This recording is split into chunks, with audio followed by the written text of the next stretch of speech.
অয় অজগর আসছে তেড়ে, আমটি আমি খাবো পেড়ে, ইঁদুর ছানা ভয়েই মরে। আজকের গল্প শিবরাম চক্রবর্তীর লেখা ইঁদুর ছানা ভয়েই মরে।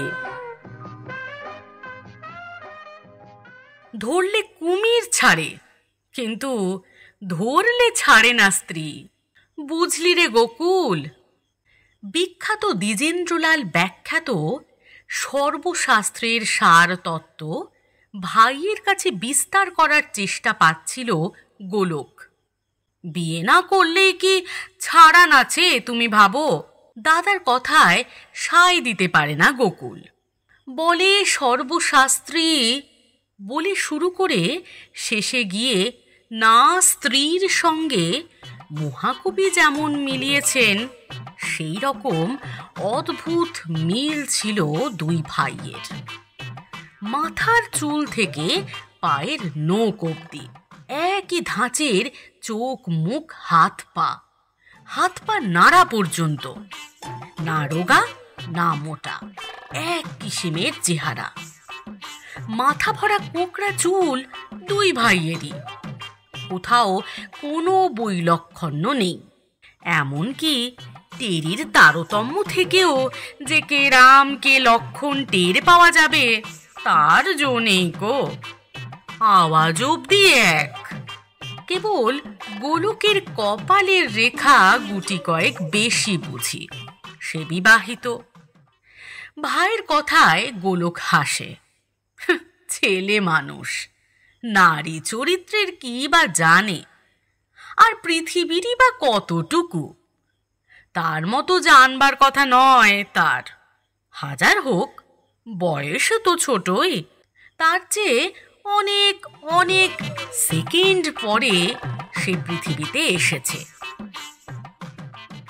বিয়ে না করলে বরং স্ত্রীর হাতে বাঁচন আছে, গোলক শোনায়। মানে তুই জলেই নামলি নে, কুমিরের এলাকায় গেলিই নে একদম। কিন্তু বাবা, বিয়ে করেছ কি মরেছ? কুমির না কুমারী? গোকুল বাধা দিয়ে শুধায়। দাদার কথায় ওর যেন গোলমাল বাঁধে। সত্যি বলতে পৃথিবীতে বাস করে কুমারীর হাত থেকে নিস্তার কই? তাদের এলাকা কোথায় না, কুমির কেবল জলেই থাকে জানি, কিন্তু কুমারীরা জলে স্থলে, এমনকি অন্তরিক্ষেও তাদের ঘোরাফেরা, যদি নিজের অন্তরের দিকে ভালো করে নিরীক্ষণ করো। আর সেই সব কুমারীদের শুভ্র দন্ত পংক্তি ঠিক কুমিরের মতো অতটা আকর্ণ বিস্তৃত না হলেও মারাত্মক হাসি ছড়াচ্ছেই।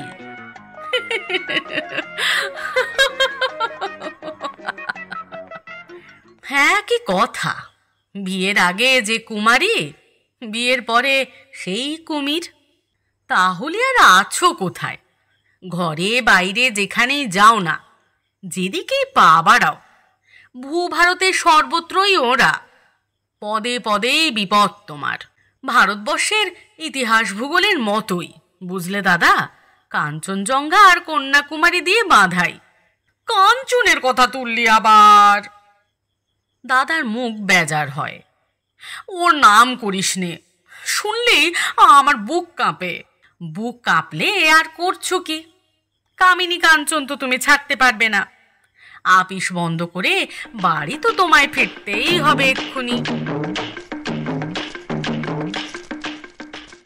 গোলকদের বাবার ছিল জুতোর ব্যবসা, কিন্তু তিনি বেঁচে থাকতে থাকতেই সে কারবার মাথায় উঠেছিল। ছাতার কারখানা খুলতে হয়েছিল তাকে। তারপর তিনি মারা যেতেই সেই কারবারে ছাতা পড়বার মতো হলো। তারপরে যমজ দুই ভাইয়ে মিলে প্রাণ দিয়ে কারবারের ছাতা তুলেছে। সেই ছাতা খুলেছে আবার। একই ছাতের তলায় বেড়ে একই ছাতার তলায় দুজন মাথা তুলেছে বলেই দু ভাইয়ের বুঝি অমন ঐক্য। প্রকৃতির দানছত্র থেকে দেওয়া দৈহিক মিলের ওপরে ছত্রের দানে কর্মসূত্রে পাওয়া মনের মিল। গোলক বিয়ে করেছিল, গোকুল করেনি। পাছে দু ভাইয়ের মিলের ঘরে গরমিল আসে, সেই ভয়েই হয়তোবা। দুজনের মুখে চোখে চলাফেরায় ধরন ধারণে যতই ঐক্য থাক না, বিয়ের ব্যাপারে এই একতা বজায় রাখা যায় না। দুই ভাইয়ের এক বউ হলে চলে না। বাংলাদেশ পাণ্ডব বর্জিত, আলাদা বউ ঘরে আনতেই হয়।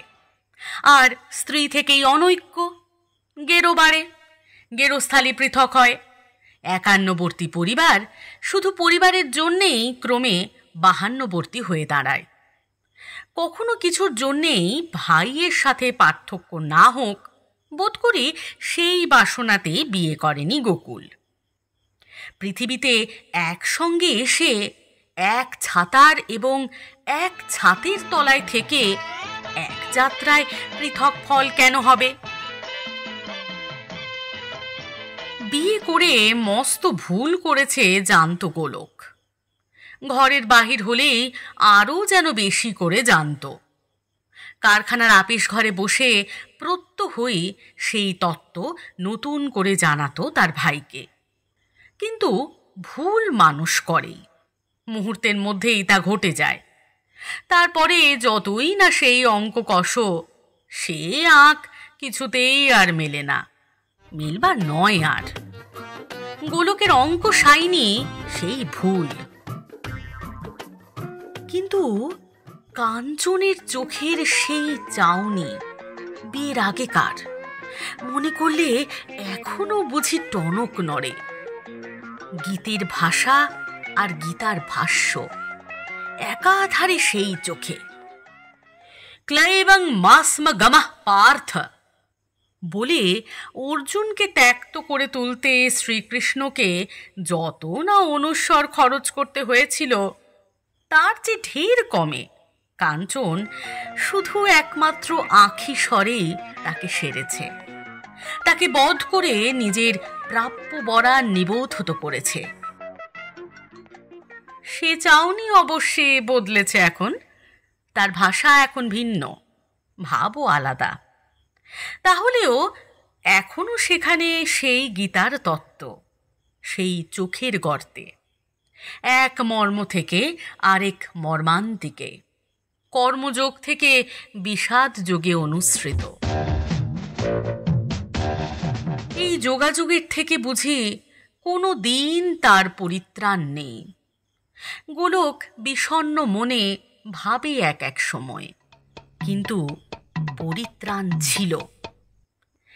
একদা তা দেখা দিল, একেবারে অকস্মাৎ, অভাবিতভাবে। একদিন দুপুরে গোলক আপিসে বসে কাজ করছে। গোকুল এলো বাজার ঘুরে, তেতে পুড়ে ক্লান্ত হয়ে ফিরল সে। ফিরে এসে নিজের কোটটি খুলে পরিপাটি করে সাজিয়ে রাখল চেয়ারের পিঠে, যেমন সে রোজ রাখে। তারপরে বসে পড়ে বললে, বারে ঘুম পাচ্ছে দাদা। বলেই সে চোখ বুজল। ঘুমিয়ে পড়ল চিরদিনের মতোই। ভাইয়ের অভাবে ভাবাবেগে অভিভূত গোলক। এরকমটা যে ঘটবে গোড়ায় ভাবতেই পারল না। তারপর আদিম অবিশ্বাস দূর হলে সে হতভম্ব হয়ে গেল। তারপর ক্রমে ভ্যাবাচাকা ভাবটা কাটলে অবাক লাগলো তার। বিস্ময়ের পরে এলো আশা, আশার থেকে আশ্বাস। গোলক চট করে উঠে ভাইয়ের কোটটা বদলে নিল। নিজেরটা গোকুলের চেয়ারের পিঠে রেখে তারটা চড়ালো নিজের গায়ে। হাতখড়িটাও পাল্টালো। শার্ট আর ধুতি এক রকমেরই ছিল দুই ভাইয়ের, না বদলালেও কিছু আসে যায় না। পরলোকগত ভাইয়ের সঙ্গে এভাবে ভাগ বাঁটোয়ারা করতে খারাপ লাগছিল তার, কিন্তু এছাড়া বাঁচনের পথ তার কই। এই সব সেরে সুরে তারপরে সে ডাক দিল ডাক্তারকে। ফোন করার খানিক বাদেই তিনি এলেন। এসে ভালো করে দেখলেন। দেখে বললেন, হয়ে গেছে বলে আরেকবার ভালো করে দেখলেন। আপাদমস্তক গোলককেই দেখলেন। এবার সন্দিগ্ধ নেত্রে তার দিকে তাকিয়ে বললেন, পুলিশে খবর দিতে হয়, এখান থেকে এ লাশ মর্গে যাবে, ময়না তদন্ত হওয়া চাই, কি করে মরলো তা জানা দরকার। ময়না নিয়ে কোনো ভাবনা ছিল না গোলকের। সে ভাবছিল পাপিয়ার কথা। পিয়া মিলন কো জানা হাই। সব হায় হায় চরম ধাক্কা সেই সঙ্গম স্থলেই, নিজের ঘরের কোণের কাছে। তার কাছে যেতে হবে আজ, বর হয়ে নয়, দেবর হয়ে। সত্যিকারের অগ্নি পরীক্ষা সেইখানে। গোলক সে নয় কো আর। আজ থেকে, এরপর থেকে সে গোলকের ভাই গোকুল। এই পরীক্ষায় যদি সে সসম্মানে উত্তীর্ণ হতে পারে, তাহলেই সে নিরাপদ, নির্বিঘ্ন, স্ত্রীহীন মুক্ত পুরুষ, চিরদিনের মতোই। তারপরে তাকে আর কে পায়? কিন্তু মনে যত স্ফূর্তি হোক, বাইরে তা প্রকাশ করা চলবে না। নিজের মহলে যাবার আগে আপিসের আয়নার সামনে দাঁড়িয়ে সে নিজের মহলা দেয়।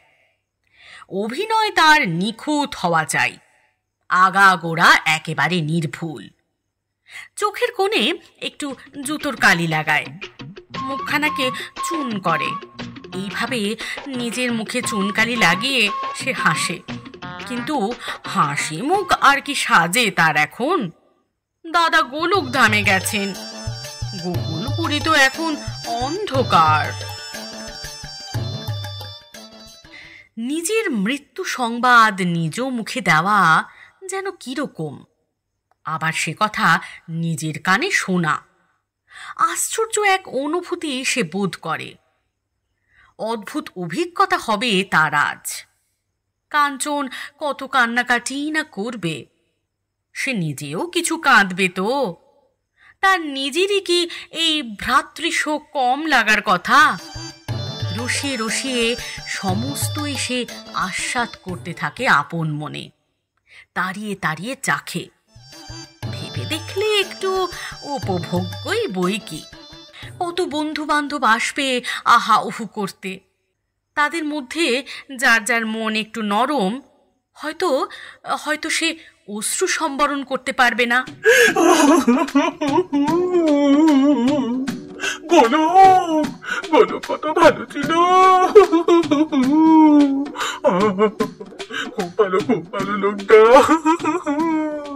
গোলক লোকটা কত ভালো ছিল বলবে সবাই, কিন্তু কি করবে ভায়া, জীবন তো কারো হাত ধরা নয়।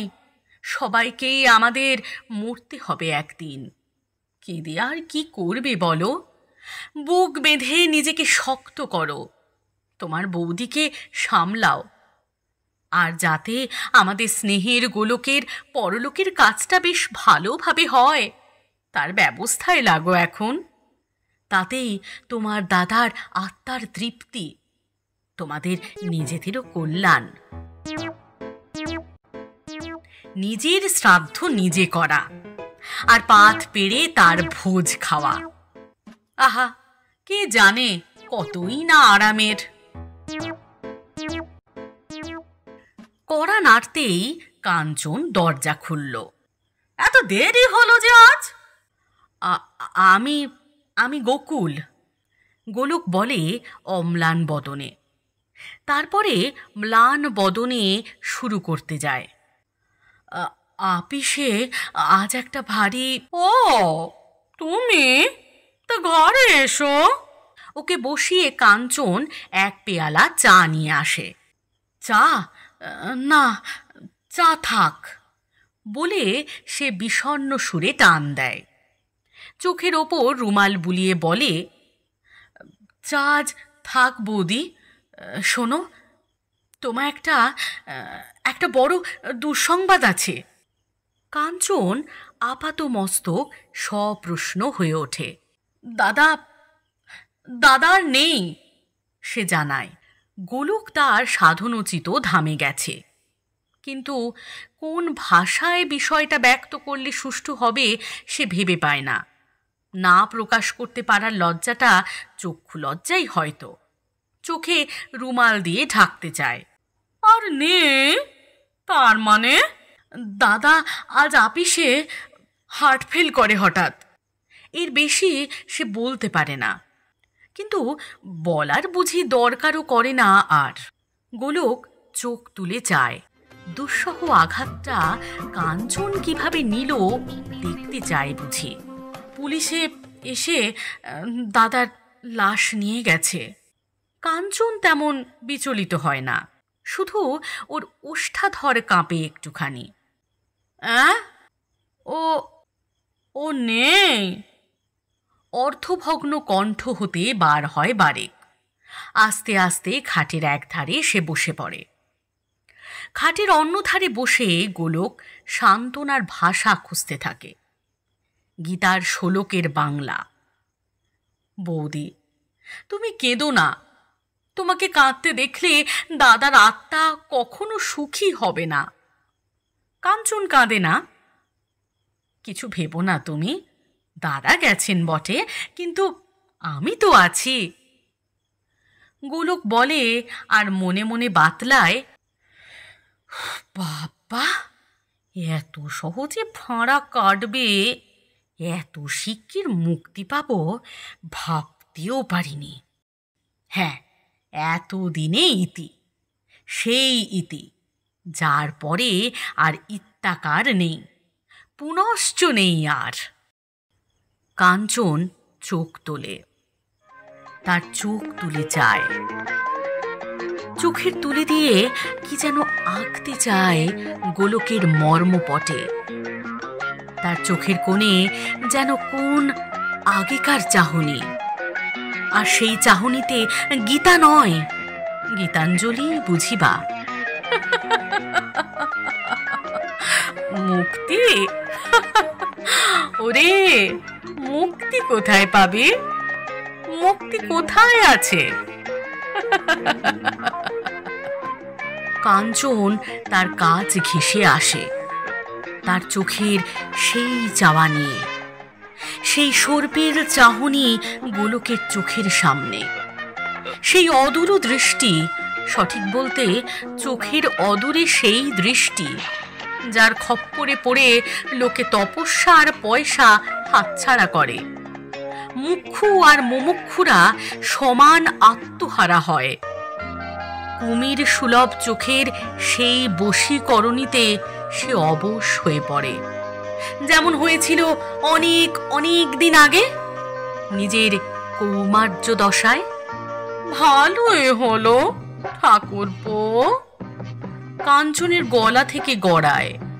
তোমার দাদা গেছেন, সে ভালোই হয়েছে একরকম। এখন থেকে আমাদের আর লুকিয়ে লুকিয়ে ওর আড়ালে। ভালোই হয়েছে ফাঁড়া কেটে গিয়ে। সঙ্গে সঙ্গে দুটি সুগঠিত শক্ত বাহু এসে গোলকের গলা জড়ায়। সেই আঁখি রে, আর ওই চোখের কামড়ের ওপরে আবার সেই দন্ত পংক্তি।